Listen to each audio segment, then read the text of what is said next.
Now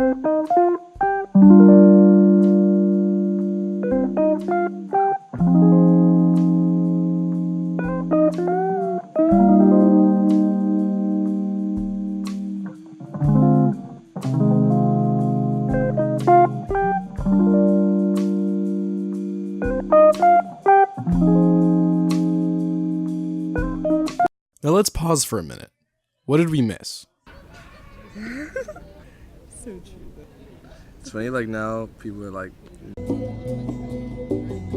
single pitch. Like ever? Ever. I saw a little Shiva Inu or whatever. Queen of America.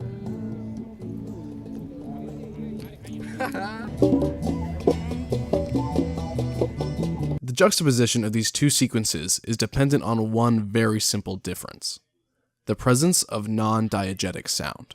That is, that no one in the world of the sequence can hear what we would call the film's score, or the soundtrack. While the song feels quite fitting to the sequence, it changes the way we interpret it. The important thing to remember is that this is not unique to cinema. In his essay, The Audiovisual iPod, Michael Bull analyzes how mobile audio devices have redefined the way that people interact with public spaces. Bull argues that when listening to music, the listener creates the world around them with their own private listening experience that they get to control. iPod users aim to create a privatized sound world. The private music listener makes the world an easier place to exist by blinding themselves to the sounds of the outside world and hiding inside their own personal soundtrack. In 2009, Apple reached its peak in iPod sales, announcing that over 220 million iPods had been sold since the product's launch.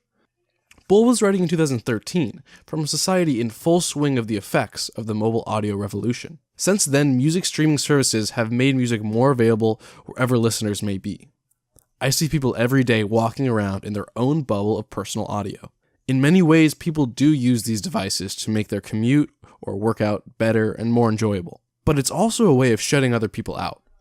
The 2017 Edgar Wright film Baby Driver capitalizes on this exact phenomena.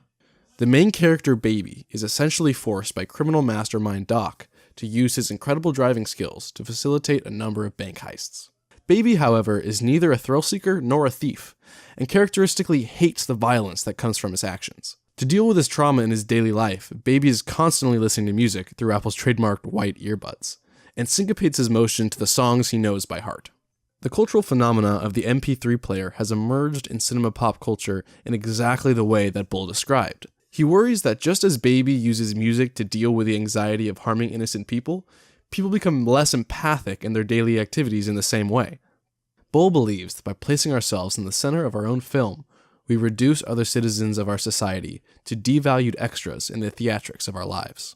However, we can contrast this with the 2018 film Roma by director and writer Alfonso Cuarón, which uses strictly diegetic sound, which means basically no soundtrack. ¿Qué? ¿No me vas a hablar? No puedo, estoy muerto. While this may seem like a peculiar choice, it made it possible for Cuarón, who also directed the acclaimed film Gravity, to use state-of-the-art technologies to create a 3D space that sonically places the viewer in the film's setting. Every detail of the film can be heard and placed spatially, rendering Roma to feel more like an observational documentary than a Netflix-sponsored blockbuster. I'd personally argue that the use of this sound allows the viewer to observe and make their own claims on the nature of the moments we witness. This is opposite to the technique that has been used by filmmakers like Steven Spielberg, who often use massively symphonic scores to herd the audience towards a specific emotion.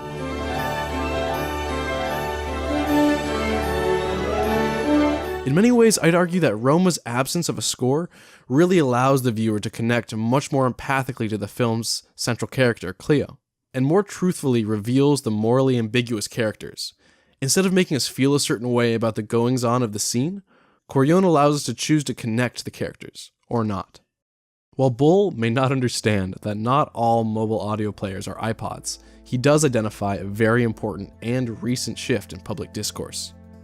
While music may open us up to our own comfortable, private worlds, it's also worth asking, from what world does it close us off?